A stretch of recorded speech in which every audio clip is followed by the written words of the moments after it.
Hello, and welcome back to Rev Lexus, the Lexus channel for you, the Lexus enthusiast. Today I'm going to be talking about a Toyota and a Lexus, both cars made by the Toyota Group. Both cars are opposite ends of the car market and spectrum, and somehow I managed to own both at the same time, and I thought I would bring this video to you because I thought it was quite interesting. So, without further ado, let's crack on with this Lexus LC 500H versus the Toyota IQ. So what you're thinking is here, Thomas, why are we comparing two cars that on paper don't really marry up? They're not at the same price point, they're a decade and a bit apart, and that's very true. It's very interesting to have these cars on my driveway and compare them.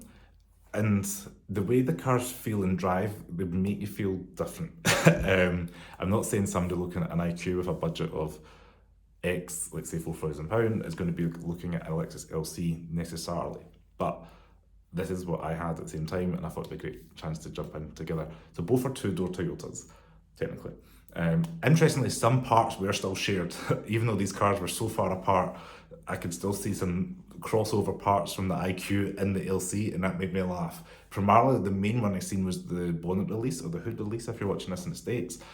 It's the same little square cube, the kind of button you pulls towards you. The only difference is it makes like a mechanical clink in the IQ. In the LC it's silent, you pull it and you can just lift the bonnet. You've got gas struts on the LC, and of course the IQ, you've got the little metal rod you hold up. And the IQ has a V1 litre 3-cylinder, my LC has a 3.5 litre V6. Both are automatics, both have got a CVT of sorts.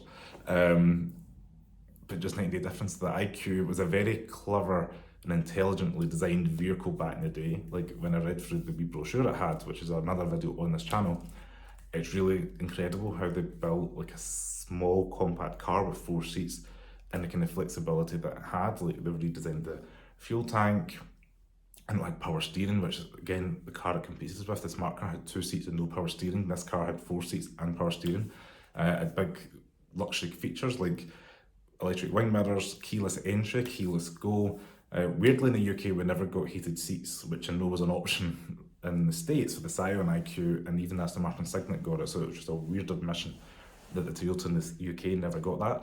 But I like the fact you could park it anywhere, you could drive it and nobody was looking at you, and jumping in and out of them each day made you appreciate each of them. But also you drive the LC and people look at you, I think the chrome wheels, the cool design, it just looks different. And then when you jump in the IQ, say like the next day, you're still running through in your head why, like you have to pull up at lights and you see like a cool car beside you and you're like, oh, I'm sitting up quite high. And experience is, yeah, people aren't looking at you, and it's just a weird mindset. It plays with your mind jumping out of that. But pros for the IQ are easily gets 50 to a gallon. The tax is about £20 for the year, which was weird because it's double the Lexus IS 300H, which just blew my mind. Like, that car is really good in tax. £10 a year tax versus £20. That's crazy. The IQ is double. As flexibility of the interior and IQ, like that's where hands down it's more usable. The LC is such a large vehicle, and there's been instances that it can't really fit a suitcase in the back.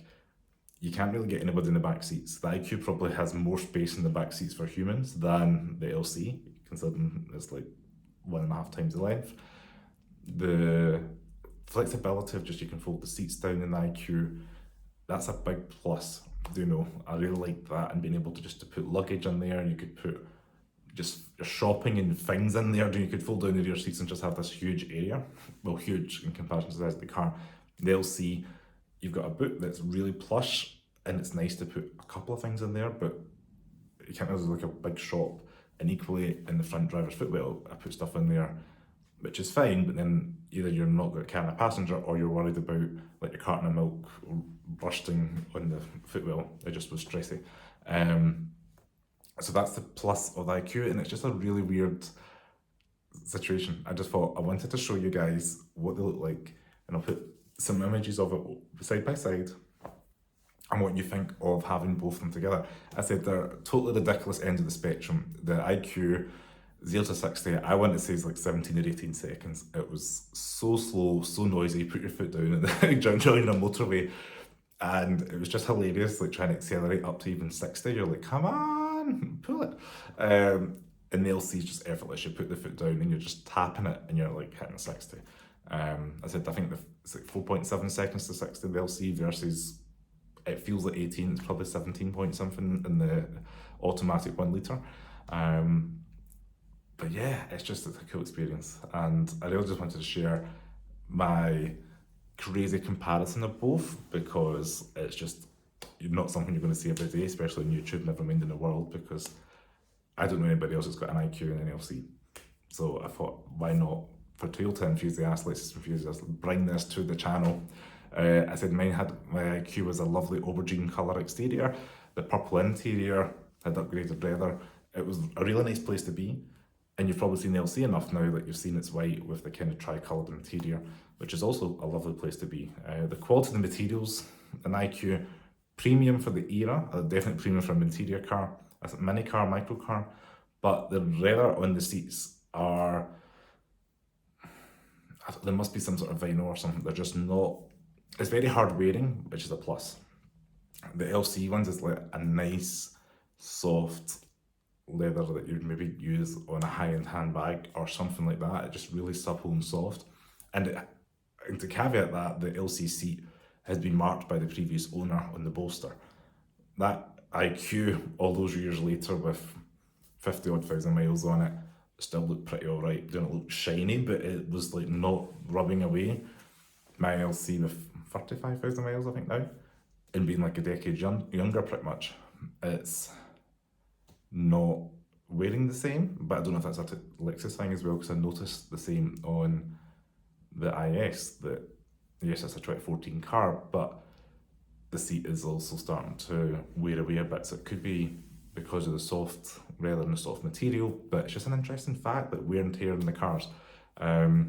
Both have got CD players actually. I'd be curious if it's the same manufacturer, that, but yeah, there's not too much else similar cross comparison, just the driving experience is so different the way it makes you feel. And both make you feel like, gives you that buzz for different reasons, which is what I love about cars and what I love about driving and also owning both ends of the spectrum, because the LC is great fun on a back road, it sounds good, looks good, the IQ is worry free, you can park that at a train station and not worry about somebody dinging it. The LC, I'm paranoid someone's going to park beside me. Just today I was at M&S and there was a cash guy and an X-Trail parked beside me and I'm like nervous because it could be like children like pulling the door open or whatever and dinging you. With the IQ, because you're so small, you're in this space, and A, it's low cost, and B, like just everything about the IQ is great. Like it's low cost to buy, low cost to fix. It's small enough that it fits in the bay, and it had parking sensors as well, which was crazy, but it was just nice and easy to park. It's just a really great wee car. I'm actually sad to see that go in terms of how fun and easy it was just to use and not have to worry about it. Parking in Shawlands or somewhere where it's like high densely populated and there's not much space, that's where the size benefits it. But yeah, we're talking about two different sections of the car. I just wanted to mention it to you and ramble on a little bit. So thank you so much for watching if you made it this far in the video. If you are a Lexus fan or a Toyota fan, why don't you hit that subscribe button to Red Lexus? This is the Lexus channel for all of us, and it is dedicated to bringing Lexus content to the channel. I'd love to keep seeing it grow. We're almost at 3,000 subscribers, which is amazing. So share with your friends and let's help get this channel up. Make sure to subscribe, hit that bell notification so you see my uploads. And as always, stay safe and comment below your thoughts on this video and what you would like to see. Anything you want me to review, see, talk about. Always keen to get more content on the channel and engaging with you all. So thank you so much for watching. I'll see you next video. Ciao.